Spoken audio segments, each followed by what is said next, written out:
Novel مٹی کی گڑیا قسط نمبر 1۔ سندھ کے بیچوں بیچ ایک چھوٹا سا گاؤں رانی پور، جہاں صبح اذان کی آواز پرندوں کی چہچہاہٹ اور مٹی کی سوندھ خوشبو کے ساتھ جنم لیتی تھی، جہاں گلیاں کچی تھیں مگر دل صاف، جہاں دھوپ سخت تھی مگر لوگ سچے۔ سورج ابھی پوری طرح نکلا بھی نہیں تھا کہ صحن میں زندگی کی رونقیں جاگ چکی تھیں۔ ایک کونے میں مائی سکینہ گھٹنوں کے بل بیٹھی بھینس کا دودھ دوہ رہی تھی۔ بالٹی میں دودھ گرتا تو سر سر کی آواز ایسے لگتی جیسے دیہات کی موسیقی ہو۔ پسینہ اس کے ماتھے سے بہہ رہا تھا مگر ہاتھوں میں عجیب سی مہارت تھی، جیسے وہ محنت کے ساتھ پیدا ہوئی ہو۔ دوسری طرف مٹی کے چولہے پر لکڑیاں جل رہی تھیں۔ دھوئیں کے دائرے آسمان کی طرف اٹھتے تو لگتا جیسے قسمت کے دھوئیں ہوں جو کبھی سیدھے نہیں جاتے۔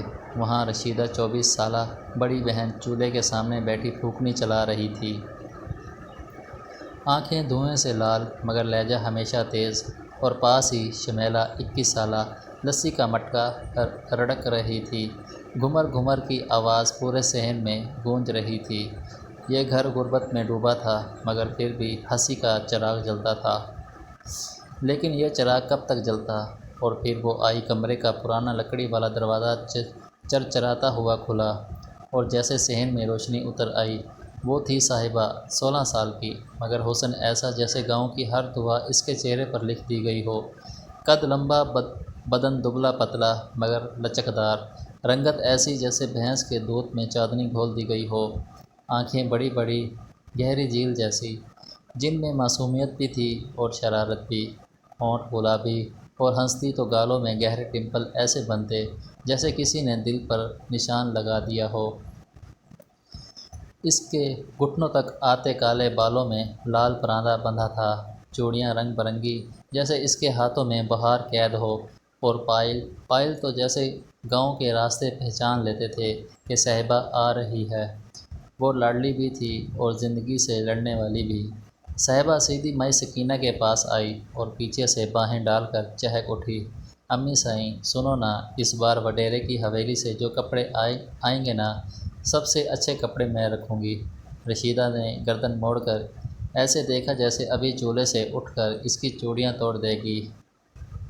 دیکھو تو ذرا، ابھی آنکھیں بھی پوری نہیں کھلیں اور کپڑوں پر قبضہ پہلے کر لیا۔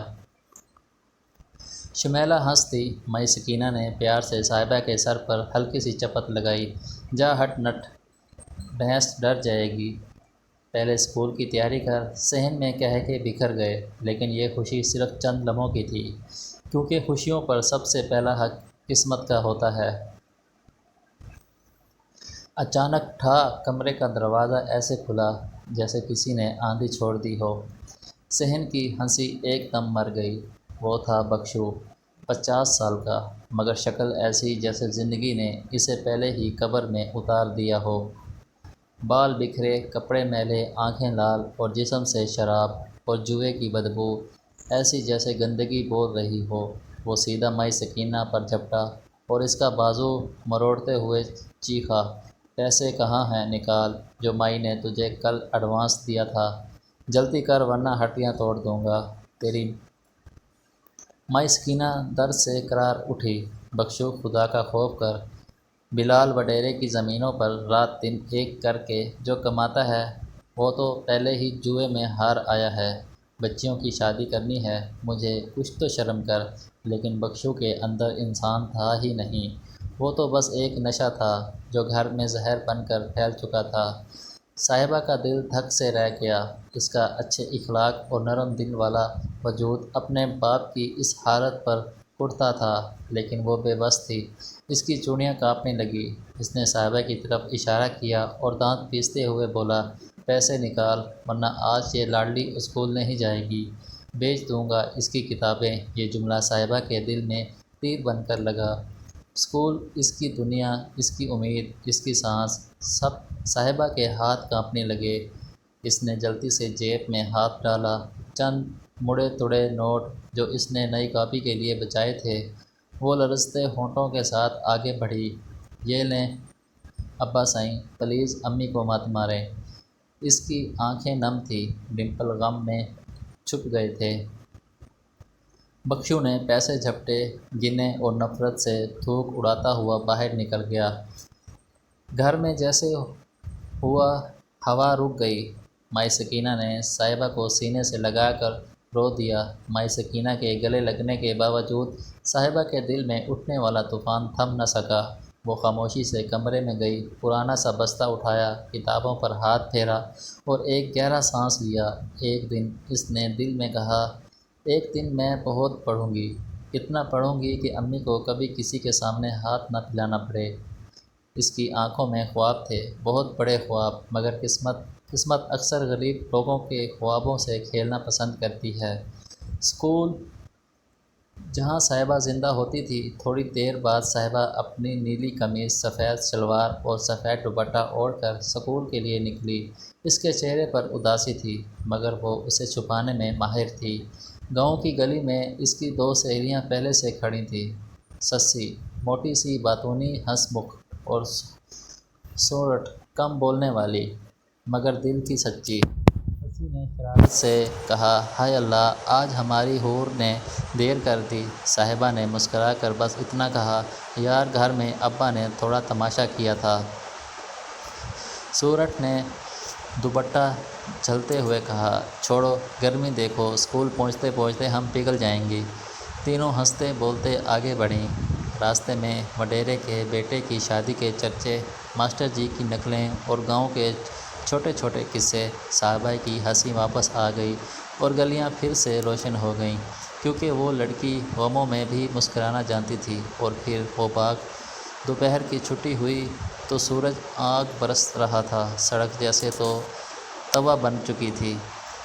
اسی راستے کے دائیں طرف تھا وڈیروں کا مشہور آموں کا باغ، اونچی دیواریں اور اندر گھنی چھاؤں، درختوں پر لٹکتی موٹی موٹی کیریاں جو کسی کو بھی گناہ پر مجبور کر دیں۔ صاحبہ نے زبان ہونٹوں پر پھیرتے ہوئے کہا، اوئے دیکھو نا، کتنی موٹی کیریاں ہیں، نمک مرچ لگا کر چٹنی بنائیں تو۔ ہائے! سورٹ گھبرا گئی، پاگل ہو گئی ہو، یہ وڈیرے کا باغ ہے، غفور دیکھ لے گا تو قیامت۔ لیکن صاحبہ، وہ تو شوخی کا دوسرا نام تھی۔ ارے دھت، غفورا ابھی حویلی میں روٹی توڑ رہا ہوگا، تم بس کھڑی رہو۔ اور پھر وہ دیوار کے ٹوٹے حصے پر چڑھی اور پھرتی سے اندر کود گئی۔ سسی اور سورٹ بھی ڈرتے ڈرتے پیچھے آ گئی۔ باغ کے اندر جنت تھی یا جہنم؟ اندر عجیب خاموشی تھی، چھاؤں گہری، زمین پر سوکھے پتے اور ہوا بھی کچے آموں کی ترش خوشبو۔ صاحبہ نے درخت پر چڑھتے ہوئے کہا، تم دونوں نیچے رہو، میں توڑتی ہوں۔ وہ شاخ پر جا بیٹھی، چوڑیاں چھنکتیں، پائل ہلکی ہلکی بجتی، اور اس نے کیریاں توڑ توڑ کر نیچے پھینکنی شروع کر دیں۔